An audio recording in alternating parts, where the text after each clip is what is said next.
शुरुआत कर रहे हैं हम लोग कक्षा 12वीं के बायोलॉजी के molecular basis of inheritance chapter के लेक्चर नंबर 5 का, जिसमें आज हम लोग मेनली किसके बारे में पढ़ेंगे, पैकेजिंग ऑफ डीएनए। ठीक है ना, कि डीएनए का ध्यान समझना, डीएनए का समावेशन कैसे किया जाता है। ठीक है ना, और इसी को समझाने के लिए न्यूक्लियोसोमल मॉडल दिया गया था। क्या दिया गया था, न्यूक्लियोसोमल मॉडल, इसके बारे में बात करेंगे। क्लियर है। असल में ये टॉपिक कैसे चलता है, इससे पहले हम लोग थोड़ा सा पिछले क्लास का रिवीजन करते हैं, थोड़ा सा रिवीजन करते हैं अभी तक क्या क्या पढ़ लिए। सबसे पहले हम लोगों ने पढ़ा था डीएनए क्या होता है। सबसे पहले खोज किसका हुआ था, फ्रेडरिक मिक्सचर ने फर्स्ट सेल से न्यूक्लिक एसिड का खोज किया था। न्यूक्लिक एसिड कितने प्रकार का होता है, दो टाइप का, एक होता है डीएनए और एक होता है आपका आरएनए। डीएनए हो चाहे आरएनए हो, पॉलीन्यूक्लियोटाइड का चेन होता है। पॉलीन्यूक्लियोटाइड किससे मिलकर बना होता है, न्यूक्लियोटाइड से। न्यूक्लियोटाइड किससे मिलकर बना होता है, न्यूक्लियोसाइड और फास्फेट से। न्यूक्लियोसाइड किससे मिलकर बना होता है, नाइट्रोजनी क्षारक से और शुगर से। शुगर कितने प्रकार का होता है, दो प्रकार का, डीऑक्सीराइबोस शुगर और राइबोस शुगर। क्लियर है। नाइट्रोजनी क्षारक कितने प्रकार का होता है, दो प्रकार का, एक प्यूरिन और एक पिरिमिडिन। प्यूरिन कितने प्रकार का होता है, दो प्रकार का, एडेनिन और ग्वानिन। ठीक है। पिरिमिडिन कितने प्रकार का होता है, उसके बाद तीन प्रकार का, साइटोसिन, थायमिन और यूरेसिल। यूरेसिल केवल और केवल किसमें पाया जाता है, आरएनए में। थायमिन केवल किसमें पाया जाता है, डीएनए में। यहाँ तक क्लियर है, ये वाला कॉन्सेप्ट हो गया था। उसके बाद हम लोग बात कर रहे थे डीएनए के डबल हेलिक्स मॉडल के बारे में। वाटसन और क्रिक ने दिया था 1953 में। डीएनए का डबल हेलिक्स मॉडल जब बना था 1953 में, उसको ध्यान देना, उसको कितने वैज्ञानिकों के रूल से बनाया गया था, तीन वैज्ञानिक के रूल से। पहला चारगाव का नियम था, जो क्या बोलता था कि प्यूरिन का मात्रा सदैव किसके बराबर होता है, पिरिमिडिन के। दूसरा फ्रेडरिक मिक्सचर का खोज था, उसको आधार माना था। और तीसरा किसका प्रयोग था, विल्किंस और क्या नाम था जी, फ्रैंकलिन एवं विल्किंस का प्रयोग। ठीक है ना, एक्सरे विवर्तन प्रयोग किया गया था, डीएनए का 3D स्ट्रक्चर बनाया था। उसके आधार पर तीन वैज्ञानिकों का सार निकाल करके डीएनए का डबल हेलिक्स मॉडल बनाया गया। किसके द्वारा, वाटसन और क्रिक द्वारा। कब, सन 1953 में। यहाँ तक क्लियर है। उसके बाद डीएनए का जो डबल हेलिक्स मॉडल था, उसका हॉलमार्क क्या था, तो मैं क्या बोला था, कॉम्प्लीमेंट्री बेस पेयरिंग। ठीक है ना, क्या बोला था, कॉम्प्लीमेंट्री बेस पेयरिंग। यानी एडेनिन है तो उसके साथ सदैव थायमिन जुड़ेगा, साइटोसिन है तो उसके साथ सदैव ग्वानिन जुड़ेगा। एडेनिन और थायमिन सदैव दो हाइड्रोजन बॉन्ड से, और साइटोसिन और एडेनिन और थायमिन दो हाइड्रोजन बॉन्ड से, और साइटोसिन और ग्वानिन तीन हाइड्रोजन बॉन्ड से। ये हो गया था। उसके बाद डीएनए का डबल हेलिक्स मॉडल का बहुत सारा हम लोग पॉइंट पढ़े थे। ठीक है। उसके बाद हम लोग डीएनए का टाइप पढ़े थे, दो टाइप का होता है, एक एटी टाइप का डीएनए और एक सीजी टाइप का डीएनए। सीजी टाइप का डीएनए किसमें पाया जाता है, प्रोकैरियोटिक में। उसका बेस रेशियो का मान एक से कम आता है, ज्यादा एक से कम आता है, यही पढ़े थे। ये वाला टॉपिक हो गया था। उसके बाद हम लोग अनुवांशिक पदार्थ की खोज पढ़ रहे थे। अनुवांशिक पदार्थ का खोज का जब चरण चल रहा था तो तीन वैज्ञानिकों का प्रयोग सामने आता है।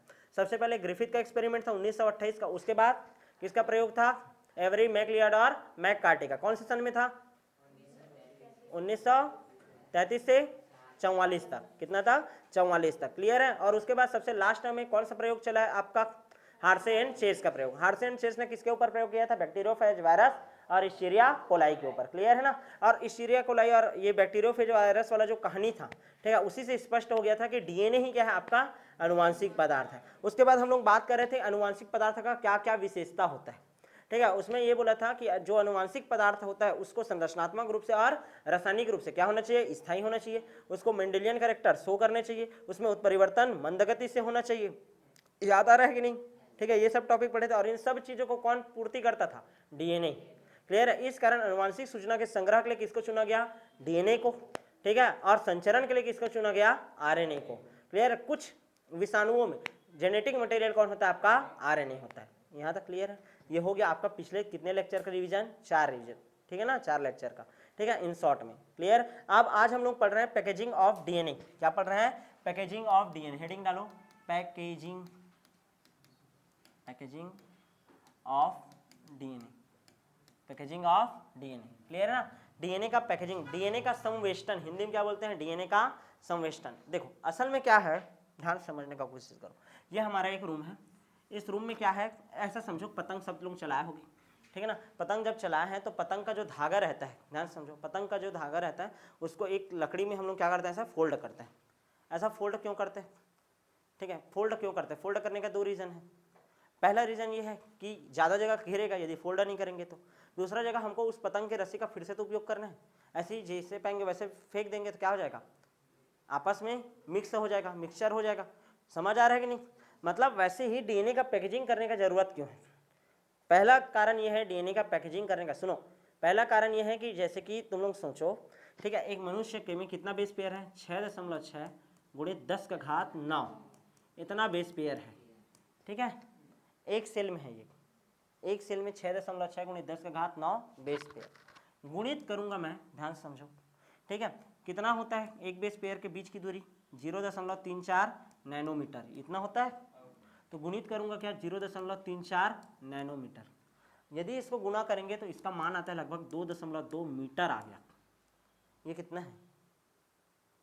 1 मीटर, अराउंड 1 मीटर है ना ये, ठीक है, 1 मीटर है। और इससे 2 गुना सोचो, इतना लंबा है। कौन? एक सेल में होने वाला डीएनए। अच्छा, सेल का साइज कितना होता है? 10 का घात ऋण 6 मीटर, 10 का घात ऋण 6 मीटर मिनिमम साइज, 10 का घात ऋण 6 मीटर। उसमें इतना बड़े 2 मीटर को समेट करके रखना है, समझ आ रही है? समेट करके रखना है। और ऐसे भी समेटना है, क्योंकि देखो यदि मैं डीएनए को ऐसा पैक भी कर रहा हूँ, ठीक है ना, कोई चीज़ है ऐसे पदार्थ है उसमें ऐसे लपेट रहा हूँ, तो जैसे पाएंगे वैसे नहीं लपेटना है। लपेटने के बाद ध्यान समझना, ऐसा भी कहानी है कि इस डीएनए से मेरे को क्या बनाना है? डीएनए भी तो बनाना है, और या इसी डीएनए से मेरे को क्या बनाना है? आरएनए भी बनाना है। क्या बनाना है? आरएनए। तो उतने टाइम तो इसको खोलना पड़ेगा मेरे को। जैसे पतंग का रस्सी है, उसको लपेटना नहीं है, लपेटना भी इस तरीके से है ताकि उसको फिर से मैं क्या कर सकूं? अनवाइंड कर सकूं, फिर से खोल सकूं, ताकि फिर से उसका क्या कर सकूं? यूज कर सकूं। समझ आ रहा है कि नहीं? तो इसको लपेटना भी इस तरीके से है ताकि उसका हम लोग फिर से डीएनए रेप्लिकेशन के लिए या फिर आपका क्या करने के लिए? ट्रांसक्रिप्शन करने के लिए। क्या करने के लिए? ट्रांसक्रिप्शन करने के लिए, यानी डीएनए से आरएनए बनाने के लिए उपयोग कर सके। समझ आ रहा है कि नहीं? कितना उद्देश्य है? 2 उद्देश्य, ठीक है। इतने कम जगह में हमको रखना भी है इसको, इतने कम जगह में हमको रखना भी है, ठीक है। अच्छा, ये एक कोशिका के अंदर डीएनए का मात्रा 2.2 मीटर है, ठीक है। हमारे पूरे बॉडी में सोचो, इतना ज़्यादा मात्रा में डीएनए है, इतना ज़्यादा मात्रा में डीएनए है, लगभग ऐसा माना जाता है कि 100 ट्रिलियन मीटर, मिलियन बिलियन भी नहीं, ट्रिलियन, 100 ट्रिलियन मीटर है टोटल बॉडी में। टोटल बॉडी में कितना है बोल रहा हूँ मैं? 100 ट्रिलियन मीटर। ये एनसीईआरटी बस इतना याद रखना, ठीक है। मैं थोड़ा जानकारी के लिए बता रहा हूँ, हमारे बॉडी में टोटल कितना डीएनए है? 100 ट्रिलियन मीटर। और ऐसा बोला जाता है कि सूर्य से पृथ्वी तक इसने में 300 चक्कर लगा सकते हैं, सूर्य से लेकर के इतना पृथ्वी तक। अब इतने सारे डीएनए को हम लोग को क्या करना है? एकदम छोटे से स्पेस में, मतलब ये हमारा क्या है? कोशिका, कोशिका के अंदर क्या है? केंद्रक, और केंद्रक में ऐसे समेट के इसको रखना है। समझ आ रहा है कि नहीं? ठीक है। और इस प्रकार से समेटना है कि मेरे को फिर से जब डीएनए बनाना रहेगा या फिर क्या बनाना रहेगा? आरएनए बनाना रहेगा, तो फिर से उसको वापस खोल भी सकूं। क्लियर है कि नहीं? समझ आ रहा है? ठीक है। तो हम लोग उसी को ही हम लोगों को क्या करना है? समझना है। क्लियर है कि नहीं? उसी को हम लोग को क्या समझना है, ठीक है, कि किस तरीके से डीएनए का क्या होता है? पैकेजिंग होता है। क्या होता है? पैकेजिंग होता है। समझ आया कि नहीं? आवश्यकता क्यों है इतना? ठीक है, क्योंकि हमारे शरीर के एक कोशिका में उपस्थित डीएनए है, उसी का लंबाई कितना है? 2.2 मीटर। और सेल का लंबाई कितना है? मतलब कितना है? 10 का घात ऋण 6 मीटर। इतना बड़ा साइज के डीएनए को इतना सा छोटा सा कोशिका में रखना है, तो उसको रखने के लिए हम लोग को क्या करना पड़ेगा? ध्यान से समझो, क्या करना पड़ेगा? उसको पैकेजिंग करना पड़ेगा, उसको पूरी तरीके से कुंडलन करना पड़ेगा। क्या करना पड़ेगा? कुंडलन करना पड़ेगा। क्लियर है? अब ध्यान से समझो, तुम लोग को पता है कि कोशिका कितने प्रकार का होता है? 2 प्रकार का होता है। कितने प्रकार का होता है? 2 प्रकार का। एक होता है प्रोकैरियोटिक कोशिका, प्रोकैरियोटिक कोशिका, और एक क्या होता है आपका? यूकैरियोटिक कोशिका, यूकैरियोटिक कोशिका। ठीक है। तो हम लोगों को पैकेजिंग एक बार किसमें पढ़ना है? प्रोकैरियोटिक सेल में, और एक बार पैकेजिंग किसमें पढ़ना है? यूकैरियोटिक सेल में। इसमें का भी क्वेश्चन बनता है 2 नंबर का, और इसमें का क्वेश्चन बनता है 3 नंबर का। क्लियर है? ध्यान से समझो, ये अपेक्षाकृत लंबा है। क्लियर है? प्रोकैरियोटिक कोशिका ध्यान से समझना, प्रोकैरियोटिक कोशिका बना रहा हूँ मैं, ठीक है। देखो, जैसे कि ये हमारा एक प्रोकैरियोटिक सेल है, ठीक। इस प्रोकैरियोटिक सेल में तुम लोगों को पता है प्रोकैरियोटिक सेल को किस हिसाब से जानते हैं? इसका जो जेनेटिक मटेरियल होता है, इसमें एक कोई केंद्रक पाया जाता है क्या? केंद्रक भित्ति पाया जाता है क्या? नहीं। ध्यान दो, इसके अंदर कोई भी केंद्रक भित्ति पाया नहीं जाता है। तो जो डीएनए है वो ऐसे इस तरीके से बिखरा हुआ होगा। समझ आ रहा है कि नहीं? डीएनए क्या होगा? बिखरा होगा। किस में बिखरा होगा? कोशिका द्रव्य में। किस में बिखरा हुआ होगा? कोशिका द्रव्य में। ये इसका कोशिका द्रव्य है, समझो, ये पूरा कोशिका द्रव्य है। कोशिका द्रव्य में बिखरा हुआ है क्या है? आपका डीएनए। क्लियर है? अच्छा, जैसे इशीरिया कोलाई था ना, इशीरिया कोलाई का याद होगा 4.6 गुणित समथिंग क्या था? 10 का घात 24 था क्या? ठीक है, देख लेना। 4.6 गुणित 10 का घात कितना था? देखो तो जल्दी से। 4.6 पता है? लिखे थे ना? ई कोलाई 10 का घात 6, यही है ना? 4.6 गुणित 10 का घात 6। अब ये 4.6 गुणित 10 का घात 6 गुणित, ध्यान दो इधर, 4.6 गुणित 10 का घात 6 गुणित कितना करूंगा, एक बेस पेयर के बीच की दूरी कितना होता है 0.34 नैनोमीटर, तो गुणित 0.34 नैनोमीटर करूंगा इसको भी, तो लगभग ये भी किस में आएगा, मीटर में ही तो आएगा, और तुमको पता है प्रोकैरियोटिक से तो और ज़्यादा छोटा होता है। क्लियर है कि नहीं? तो इसमें भी तो संवेष्टन करना पड़ेगा ना, यानी कि तुम लोग दिमाग में छाप के रखना कि कई लोगों के दिमाग में क्या चलेगा कि इसमें तो केंद्रक होता नहीं है, तो ऐसे बिखरा ही हुआ होगा, ऐसे बिखरा हुआ नहीं होता। असल में क्या होता है, ध्यान समझना जरूर है, ध्यान समझो, ये बिखरा हुआ जरूर है लेकिन ऐसा एक जगह में ही है, ऐसा ज़्यादा कुंडलित है, समझ आया? पूरा ऐसा कोशिका में बिखरा हुआ नहीं होता है, मतलब ये भी आपस में क्या है, कुंडलित है। क्या है? कुंडलित है, एक निश्चित जगह में रहता है। क्लियर है? तो ये कैसे होता है, इसको पढ़ना है। दूसरा हम लोग को ये क्या पढ़ना है, ध्यान दो तो इधर, ठीक है, जैसे ये है, ये यूकेरियोटिक कोशिका है। यूकेरियोटिक कोशिका के अंदर क्या होता है, आपका केंद्रक होता है, और केंद्रक के अंदर जो भी गुणसूत्री पदार्थ है इसको भी ऐसे हम लोग को कुंडलित करके क्या करना है, रखना है। यहाँ तक क्लियर है? तो हम लोग को एक बार तो इसके ऊपर बारे में पढ़ना है और एक बार इसके बारे में पढ़ना है। इसमें सुस्पष्ट केंद्रक भित्ति है और इसमें केंद्रक भित्ति नहीं है। यहाँ तक क्लियर है? ध्यान से समझने का कोशिश करो। जो डीएनए रहता है, अब हम लोग प्रोकैरियोटिक कोशिका के लिए समझ रहे हैं, ठीक है, कि प्रोकैरियोटिक कोशिका में संवेष्टन कैसे होता है, पैकेजिंग कैसे होता है, ठीक है, ध्यान समझना। प्रोकैरियोटिक कोशिका में जो डीएनए होता है कोशिका द्रव्य में फैला रहता है। डीएनए में कौन सा चार्ज होता है, आपका ऋणावेश। कौन सा चार्ज होता है, ऋणावेश, ठीक है ना। जैसे ध्यान देना, यूकेरियोटिक कोशिका में पैकेजिंग करने के लिए हिस्टोन प्रोटीन पाया जाता है, समझ रहे हो, ध्यान दो। जैसे ये रस्सी है, ये पूरा रस्सी है, इस रस्सी को मेरे को क्या करना है, एक जगह में लपेटना है, ठीक है, तो मैं क्या करूँगा, एक लकड़ी लूँगा, उसमें लपेटूंगा ऐसे।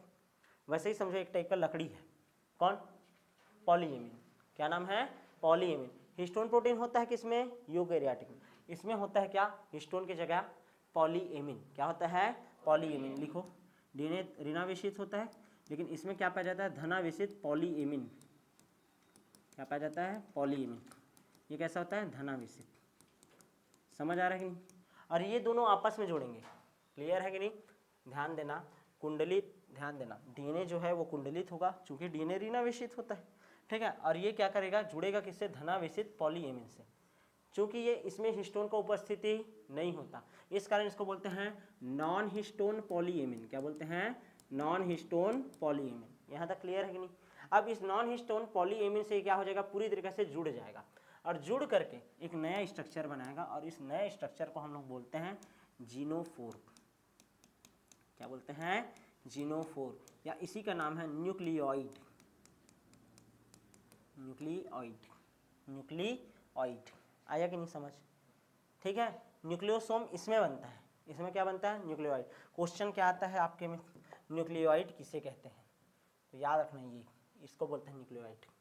जब ऋणावेशित डीएनए, ठीक है, धनावेशित नॉन हिस्टोन पॉलीएमिन के साथ प्रोकैरियोटिक कोशिका में जुड़ करके, ठीक है, क्या करता है, पैकेजिंग करता है, और ठीक है ना, सुस्पष्ट क्या बनाता है, संरचना बनाता है, ठीक है ना, पूरी तरह से संघनित हो जाता है। तो उस संरचना को हम लोग क्या बोलते हैं, जीनोफोरिया न्यूक्लियोइड। क्या बोलते हैं, जीनोफोरिया न्यूक्लियोइड। क्लियर है कि नहीं? इस पैकेज्ड स्ट्रक्चर को हम लोग क्या बोलते हैं, जीनोफोरिया न्यूक्लियोइड। यहाँ तक क्लियर है? यानी कि यहाँ पर हिस्टोन प्रोटीन काम नहीं करता, कौन काम करता है, पॉलीएमिन। कौन काम करता है, पॉलीएमिन। किसी कोई दिक्कत है क्या इसमें? तो हम लोग अभी क्या पढ़ लिए, प्रोकैरियोटिक कोशिका में कैसे पैकेजिंग होता है। क्लियर है?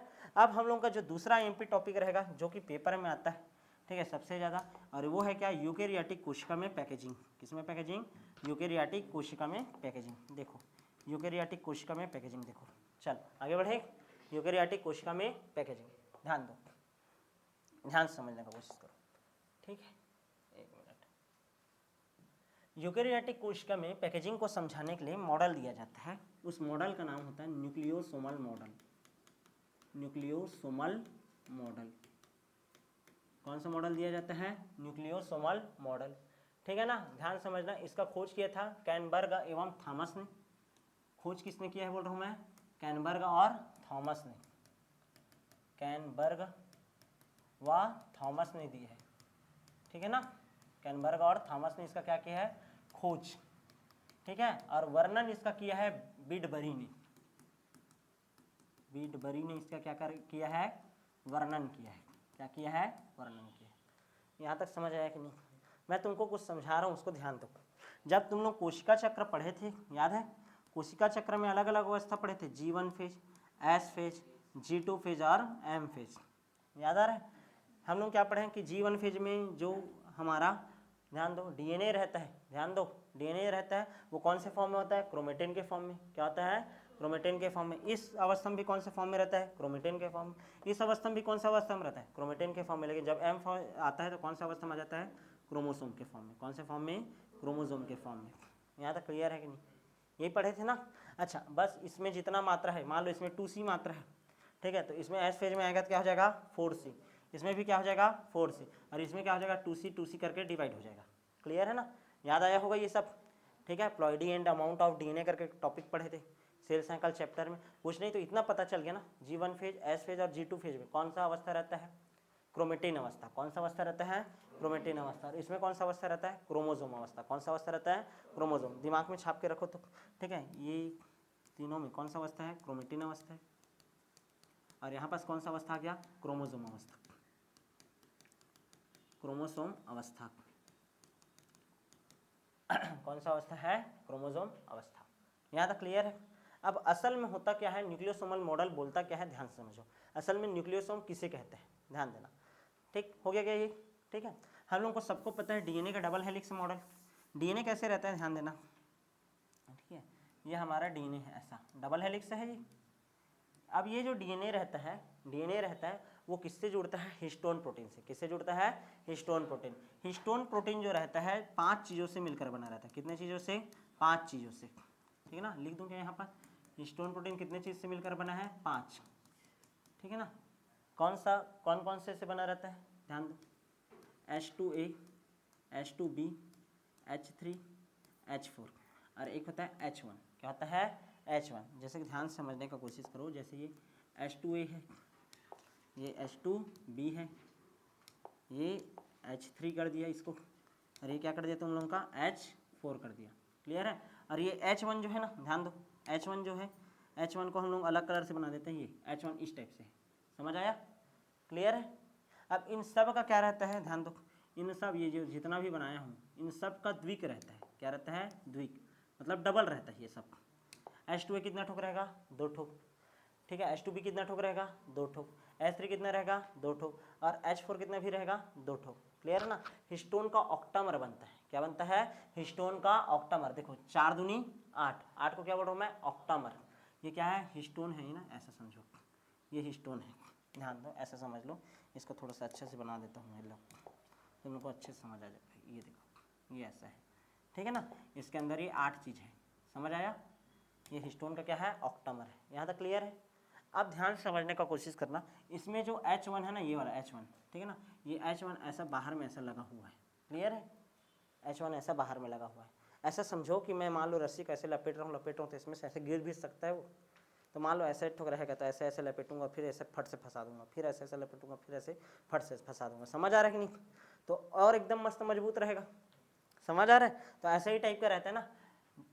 अब ध्यान समझना, तुम लोग को याद रखना, ये जो हिस्टोन रहता है ना, इसमें क्षारीय प्रोटीन रहता है।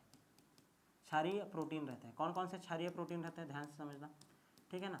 लाइसिन और आर्जिनिन, दिमाग में छापना, लाइसिन और आर्जिनिन, ठीक। डीएनए कौन सा आवेश रहता है? तो ये कौन सा आवेश होगा? धन आवेश, ठीक है। कौन सा आवेश रहता है? ये धन आवेशित होता है। क्लियर है कि नहीं? क्या होता है? धन आवेशित। यहाँ तक समझ आया? अब होता क्या है? ध्यान से समझो। ये क्लियर है कि नहीं सबको?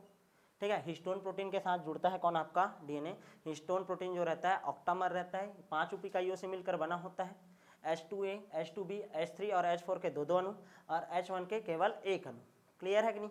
इससे मिलकर बना रहता है। यह क्षारीय प्रोटीन लाइसिन व आर्जिनिन से क्या होता है? युक्त होता है। क्षारीय प्रोटीन टोटल 3 होता है, 3 ठोक ऐसे याद रखते हैं, HLA, ठीक है ना।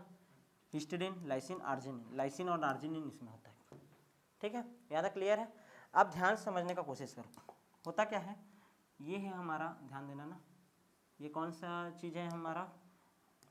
क्या है ये? चलो बताओ क्या है? Histone protein. क्या है? Histone protein. ऐसा ही एक हिस्टोन प्रोटीन है, और बना देता हूँ मैं, ये और हिस्टोन प्रोटीन है, ऐसा समझो, और हिस्टोन प्रोटीन है, ऐसा है बहुत सारा। समझ आ रहा है कि नहीं? अब ध्यान देना ना,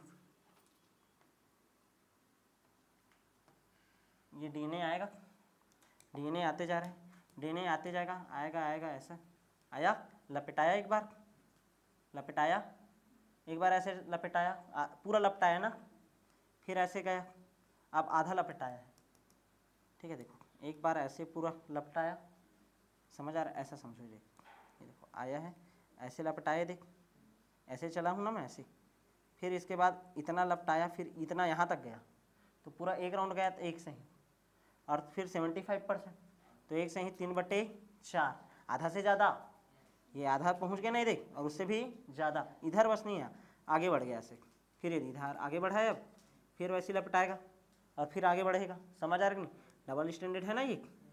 तो कितना लपटाता है, एक से ही 3/4 भाग, क्लियर है कि नहीं, ऐसा लपेटाता जाएगा, फिर आगे जाएगा, ध्यान दो, फिर ऐसे आगे जाएगा, ठीक है ना, और ऐसे एक बार लपटाएगा, फिर आधे कर चला जाएगा, क्लियर है ना।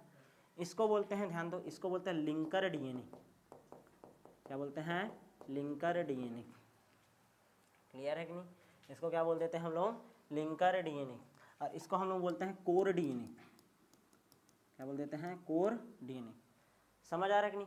और ये जिसमें एक से ही 3/4 भाग ऐसे लपटाया, हिस्टोन प्रोटीन है, हिस्टोन का ऑक्टामर है, ये हिस्टोन का क्या है, ऑक्टामर, उसमें ये 8 ठोक है, और ये है H1 है ना, ये बाहर में क्या है H1, और ये सब H2A, H2B, H3 और H4 है, क्लियर, सबका दो अणु है, यहाँ पास है। तो इतने को हम लोग बोलते हैं क्या, न्यूक्लियोसोम, क्या बोलते हैं, न्यूक्लियोसोम। अच्छा, इतने में कितना बेस पेयर आता होगा, तो इतने में आता है 200 बेस पेयर, कितना बेस पेयर लपेटाया रहता है, 200 बेस पेयर, क्लियर ना। एक से ही 3/4 भाग ऐसा डीएनए का अणु लपेटा हुआ है, तो कितना बेस पेयर रहता होगा उतने में, 200 बेस पेयर। और ऐसा ना 6 न्यूक्लियोसोम ऐसा आपस में जुड़ेगा, कितना ठोक, 6 न्यूक्लियोसोम, तो आपस में मिलकर स्ट्रक्चर बनाता है किसका, सोलेनॉइड का, किसका स्ट्रक्चर बनाता है, सोलेनॉइड। तो चलो बताओ, न्यूक्लियोसोम बड़ा कि सोलेनॉइड, सोलेनॉइड कौन बड़ा होता है, सोलेनॉइड। यहाँ तक क्लियर है, समझ आया कि नहीं, यहाँ तक क्लियर है। अब इसी चीज़ को समझने का कोशिश करो, देखो ये, इसको ध्यान दो,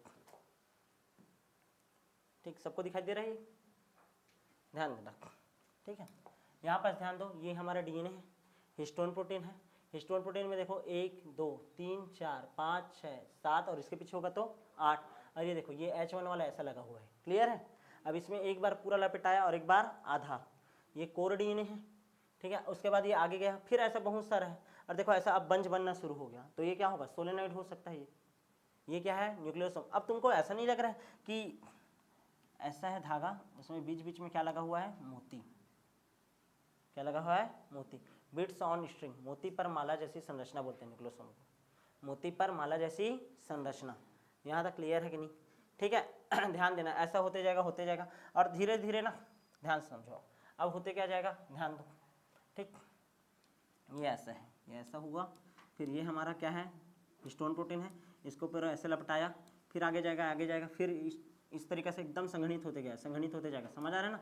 फिर ऐसे करके क्या बना लेगा वो, क्रोमोसोम, क्या बना लेगा, क्रोमोसोम। अब ध्यान देना, यहाँ पर ध्यान दो ना, यहाँ पर संघनित एकदम ज़्यादा हो गया है, देख, समझ आ रहा है कि नहीं।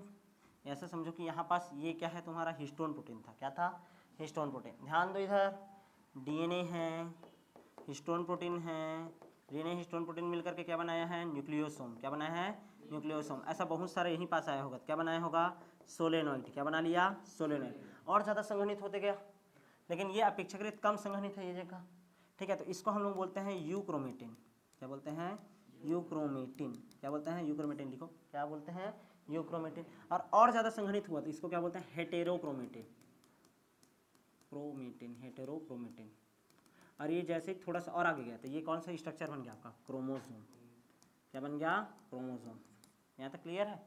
अच्छा, ये जो क्रोमोसोम का एक क्रोमेटिन है ना, एक ठोके देखो, ये होता है 700 नैनोमीटर, और ये भी कितना, 700, तो 700 कितना, 1400 नैनोमीटर। ये देखो, चलो समझो इसको, ठीक है। इस स्ट्रक्चर को देखो, ये देखो डीएनए है 2 नैनोमीटर का, हिस्टोन प्रोटीन के साथ ऐसा देखो बिट्स ऑन स्ट्रिंग बना, मोती पर माला पर मोती वाली संरचना, धागे पर मोती जैसी संरचना 11 नैनोमीटर का, और ऐसा सब लोग मिल करके क्या बना लिए यहाँ पास, सोलेनॉइड, किसका फॉर्मेशन कर लिए, सोलेनॉइड। अब ऐसा समझ आ रहा है, ऐसा बहुत सारे जुड़ते जा रहा है, जुड़ते जा रहा है। देखो जो हल्के रूप से संघनित है उसको यूक्रोमेटिन, जो ज़्यादा एकदम ज़्यादा घिच पिच दिख रहा है वो क्या है, हेट्रोक्रोमेटिन। और वही आगे जा करके किसका फॉर्मेशन कर देते हैं, आपका क्रोमोसोम का, किसका, क्रोमोसोम का। 8 ठोक को क्रोमेटिन, 2 ठोक को मिला करके क्रोमोसोम, कई बार पढ़े हुए तो, क्लियर है ना।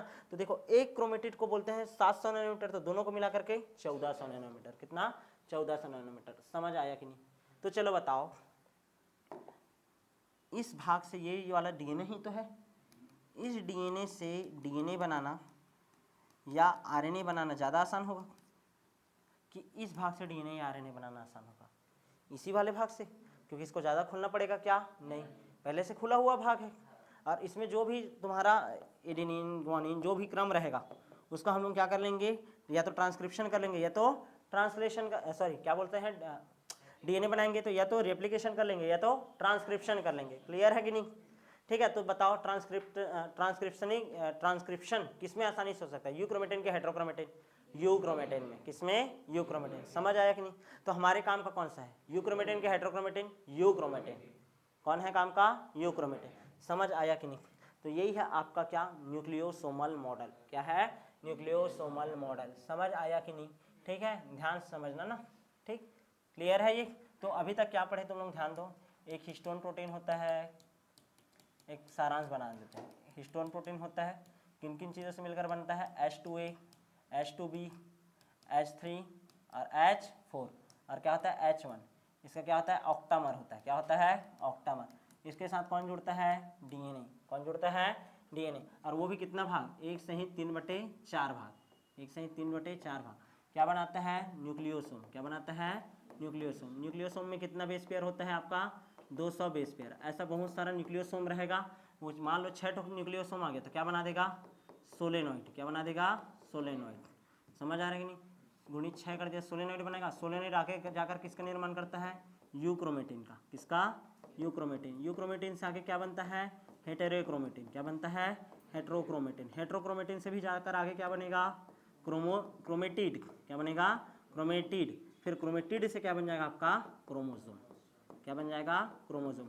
और क्रोमोसोम देखो अपेक्षाकृत कैसा स्ट्रक्चर है? छोटा स्ट्रक्चर। ठीक है, आसानी से वो केंद्रक के अंदर फिट बैठ सकता है। समझ आया कि नहीं? तो ये किसके अंतर्गत हम लोग पढ़ लिए? न्यूक्लियोसोमल मॉडल के अंतर्गत। किसके अंतर्गत? न्यूक्लियोसोमल मॉडल के अंतर्गत। यहाँ तक क्लियर है कि नहीं? आया सबको समझ में? ठीक, क्लियर है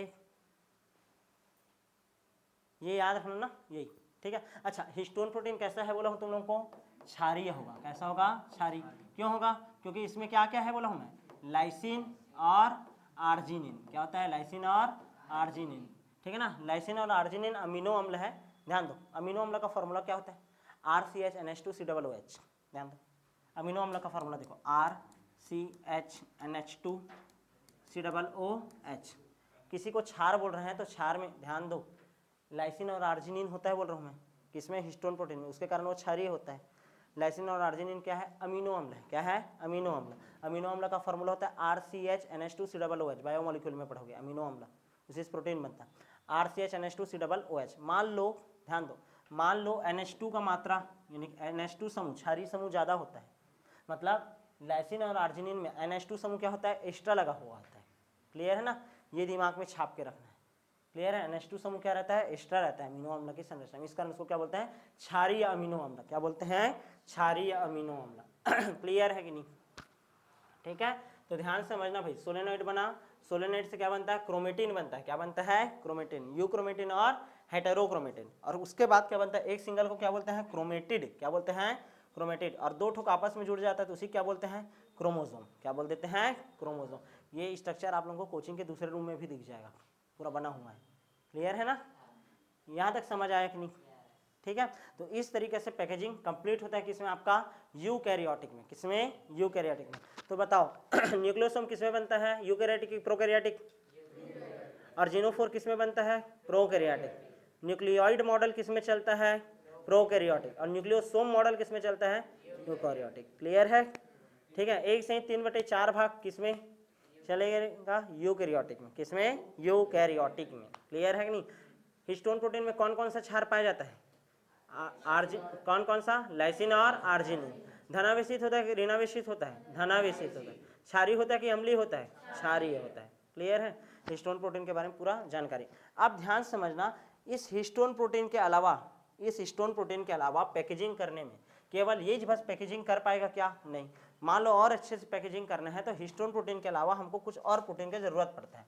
उन प्रोटीन को। अच्छा ये एक बार इसको देख लो, तो ये डीएनए ध्यान देना हिस्टोन प्रोटीन के साथ जुड़ा है, हिस्टोन प्रोटीन के साथ जुड़ करके क्या बनाया, न्यूक्लियोसोम बनाया। क्या बनाया, न्यूक्लियोसोम। देखो तो बिट्स ऑन स्ट्रिंग टाइप का स्ट्रक्चर है ये, ठीक है, धागे पर मोती समान संरचना, फिर सोलेनोइड बनाएगा, फिर बहुत ज्यादा संघनित हुआ। ये पहले तो ये शुरुआत में ये क्या बोल सकते हैं तुम लोग, यूक्रोमेटिन है करके, उसके बाद ये कहानी चल रहा है किसका, हेट्रोक्रोमेटिन, और अंत में जाकर के किसका निर्माण कर दिया, क्रोमोसोम का। ये हिस्टोन प्रोटीन है, ये देखो हिस्टोन प्रोटीन है ये दिखाई नहीं दे रहा है, 3D में देखोगे तो H2A, H2B, H3 और H4 का दो अणु है, और यहाँ पास ये क्या लगा है, H1 लगा है। क्या लगा है, H1। समझ आया कि नहीं, ये क्लियर है, beads on string form of chromatin. यहाँ तक क्लियर, आगे बढ़ जाए क्या, ठीक है। अब मैं क्या बोल रहा था कि हिस्टोन प्रोटीन बस नहीं रहता, हिस्टोन प्रोटीन के अलावा कुछ और प्रोटीन चाहिए रहता है। हिस्टोन प्रोटीन के अलावा पैकेजिंग के लिए कुछ और प्रोटीन की जरूरत पड़ता है, उसको हम लोग बोलते हैं नॉन हिस्टोन प्रोटीन। क्या बोलते हैं, नॉन हिस्टोन प्रोटीन। क्लियर ना, या इसी का नाम हो सकता है, ध्यान दो फुल फॉर्म पूछता है, नॉन हिस्टोन क्रोमोसोमल प्रोटीन। लिख लो, नॉन हिस्टोन क्रोमोसोम में पाया जाता है ना, तो chromosomal protein, non histone chromosomal protein, non histone chromosomal protein. यहाँ तक क्लियर है कि नहीं। मुख्य हिस्टोन प्रोटीन के अलावा कुछ अन्य प्रोटीन पाया जाता है जिसको हम लोग क्या बोलते हैं, नॉन हिस्टोन क्रोमोसोमल प्रोटीन। ये जो नॉन हिस्टोन क्रोमोसोमल प्रोटीन होता है, ठीक है ना, वो कितने टाइप का होता है आपका, 3 टाइप का होता है। कितने टाइप का होता है, 3 टाइप का। एक तो होता है स्ट्रक्चरल, और एक होता है आपका ध्यान देना फंक्शनल, और एक होता है आपका रेगुलेटरी। क्या होता है, रेगुलेटरी, ठीक है। संरचनात्मक, क्रियात्मक और नियंत्रक, non histone chromosomal protein, non histone chromosomal protein, non histone chromosomal protein. Clear है, कितने प्रकार का हो गया, 3 प्रकार का होता है। कितने प्रकार का होता है, 3 प्रकार का। किसी कोई दिक्कत है इतने में, समझ आया कि नहीं। मुख्य हिस्टोन प्रोटीन के अलावा डीएनए के पैकेजिंग के लिए कुछ अन्य प्रोटीन का भी जरूरत होता है। लिख दूं क्या है यहाँ पास, अन्य प्रोटीन का भी जरूरत होता है। अन्य प्रोटीन की भी क्या होती है, जरूरत, किसके लिए, पैकेजिंग के लिए। किसके लिए, पैकेजिंग के लिए। क्लियर है कि नहीं। तो अन्य कौन कौन सा प्रोटीन है, नॉन हिस्टोन क्रोमोसोमल प्रोटीन कितने प्रकार का, 3। पहला स्ट्रक्चरल, दूसरा फंक्शनल और तीसरा रेगुलेटर। ठीक है, कितने प्रकार का जरूरत पड़ता है, 3 प्रकार का। किसी कोई दिक्कत है इतने में, नहीं ना, ठीक है, ये समझ आया कि नहीं। अच्छा तुम लोग को यूक्रोमेटिन और हेट्रोक्रोमेटिन बता चुका हूँ ना। यूक्रोमेटिन जो हल्का भाग रहता है, ध्यान समझना, जब मैं ना ये ऐसा स्ट्रक्चर बनाऊंगा, ओए ध्यान दो, स्ट्रक्चर ये किसका है, सेल का। सेल के अंदर ये क्या है, केंद्रक है। तो केंद्रक को हम लोग जब क्या करते हैं, डाई करके देखते हैं, रंजक डाल करके देखेंगे, तो ना ऐसा सक्रिय इधर परिधि की ओर दिखाई देगा। कौन, यूक्रोमेटिन। ध्यान दो, यूक्रोमेटिन कहाँ दिखाई देगा, परिधि की ओर, पहला चीज। दूसरा हल्के रंग से अभिरंजित होगा। क्या होगा, हल्के रंग से अभिरंजित होगा। दिमाग में छाप के रखना, हल्के रंग से क्या होगा, अभिरंजित होगा। परिधि की ओर दिखाई देगा यूक्रोमेटिन, हल्के रंग से अभिरंजित होगा, डार्क कलर नहीं दिखेगा। स्टेन डालोगे ना, डार्क नहीं दिखेगा, कैसे दिखाई देगा, हल्के कलर का। और तुम लोग को यही बताया था कि ट्रांसक्रिप्शनली एक्टिव होता है, मतलब इसी का ट्रांसक्रिप्शन हम लोग आसानी से क्या कर सकते हैं ना, खुला हुआ होता है। ठीक है, ट्रांसक्रिप्शनली क्या होता है, ये एक्टिव होता है। क्या होता है, एक्टिव। समझ आया। और दूसरा लिख लो आप लोग, क्या, हेटेरोक्रोमेटिन। हेटेरोक्रोमेटिन अभी जो बताया था ना, हेटेरोक्रोमेटिन यदि ये परिधि में पाया जा रहा है तो ये कहाँ पाया जाएगा, केंद्र में, केंद्र की ओर पाया जाएगा। दूसरा ये गहरे हल्के रंग से अभिरंजित है, तो ये तो गहरे रंग से, डार्क कलर दिखाई देगा, गहरे रंग से अभिरंजित होगा। और ये काम का होगा क्या, नहीं, मतलब ये क्या ऐसा होगा, इनएक्टिव। इसका ट्रांसक्रिप्शन या फिर आपका रेप्लिकेशन करते नहीं है। ये ज़्यादा घना है ना, एकदम बंधा हुआ है, तो उसको निकाल पाओगे क्या, नहीं। समझ आया कि नहीं। तो दोनों में अंतर आता है, 3 अंतर बता दिया, क्लियर है ना, समझ आया कि नहीं। ठीक है, ये भी हो गया ना। अच्छा अब इसके बाद हम लोग एक छोटा सा 2 नंबर का टॉपिक पढ़ते हैं, सेंट्रल डोग्मा किसे कहते हैं। हो गया, ये मिटा दूं मैं, ठीक है, हेडिंग डालो सेंट्रल डोग्मा। ठीक है, ध्यान देना, जब कोई विशेष जीन अभिव्यक्त होता है तो एक निश्चित क्रम में चलता है उसका अनुवांशिक सूचना का प्रवाह। समझने का कोशिश करो कि मान लो मैं दूध पी रहा हूँ, तो दूध में क्या रहेगा, लैक्टोज रहेगा। तो उस लैक्टोज को पचाने वाला क्या आएगा, एंजाइम आएगा, बीटा गैलेक्टोसाइडेज। अब बीटा गैलेक्टोसाइडेज एंजाइम आकर के उसको पचाता है बाई चांस। तो वो कैसे, वो एंजाइम का निर्माण कैसे हुआ होगा, एंजाइम क्या है, एक प्रोटीन है। क्या है, एंजाइम एक प्रोटीन है। अब ध्यान से देखो, डीएनए से, ध्यान देना, डीएनए से क्या बनता है, आरएनए बनता है, और आरएनए से क्या बनता है, आपका प्रोटीन बनता है। क्या बनता है, प्रोटीन। अच्छा, ऐसा भी होता है कि डीएनए से डीएनए भी बनता है। जब डीएनए से डीएनए बनता है तो उसको हम लोग क्या बोलते हैं, रेप्लिकेशन। क्या बोलते हैं, रेप्लिकेशन। ध्यान से देखो, जब डीएनए से डीएनए बने तो उसको क्या बोलते हैं, रेप्लिकेशन। डीएनए से आरएनए बनता है उसको क्या बोलते हैं, ट्रांसक्रिप्शन। ट्रांसक्रिप्शन क्या बोलते हैं, ट्रांसक्रिप्शन, अनुलेखन। हिंदी में क्या बोलते हैं, अनुलेखन। ठीक है। अच्छा, उसके बाद देखो आरएनए से जब प्रोटीन बनता है तो उसको बोलते हैं ट्रांसलेशन। ट्रांसलेट करो बोलते हैं ना, अनुवाद करो रे, ट्रांसलेशन, अनुवादन बोलते हैं। क्या बोल देते हैं, अनुवादन। क्या बोलते हैं, अनुवादन। समझ आ रहा है कि नहीं? मतलब अनुवांशिक सूचना है, कोई भी अनुवांशिक सूचना है। मान लो कोई प्रोटीन बनाना है, जैसे मैं बोला ना कि एंजाइम बनाना है, मैं दूध पी रहा हूँ तो उस दूध को पचाने वाला क्या बनाना है, एंजाइम। एंजाइम क्या है, एक प्रोटीन। जैसे बीटा गैलेक्टोसाइडेज बनाना है तो क्या होगा, उसका जो डीएनए है, पहले डीएनए क्या बनाएगा, डीएनए बनाता होगा, फिर डीएनए क्या बनता होगा, आरएनए बनता है, आरएनए से फिर वो एंजाइम बनता है, तब जाकर के वो एंजाइम काम करता है।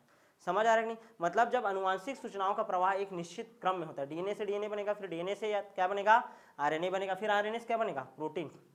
क्लियर है कि नहीं? तो एक निश्चित क्रम में हो रहा है अनुवांशिक सूचना का प्रवाह, इसी को ही हम लोग क्या बोलते हैं, सेंट्रल डोग्मा। क्या बोलते हैं, सेंट्रल डोग्मा। हेडिंग डाल लो, सेंट्रल डोग्मा। अनुवांशिक सूचना का प्रवाह एक निश्चित दिशा में होता है। अनुवांशिक सूचना का प्रवाह एक निश्चित दिशा में होता है, निश्चित दिशा में होता है। इसे ही हम लोग क्या बोलते हैं, सेंट्रल डोग्मा। क्या बोलते हैं, सेंट्रल डोग्मा। यहाँ तक क्लियर है कि नहीं? और याद रखना, सेंट्रल डोग्मा में सूचना एक ही दिशा में प्रवाहित होता है। क्लियर है कि नहीं? सूचना केवल और केवल एक ही दिशा में क्या होता है, प्रवाहित होता है। यहाँ तक क्लियर है?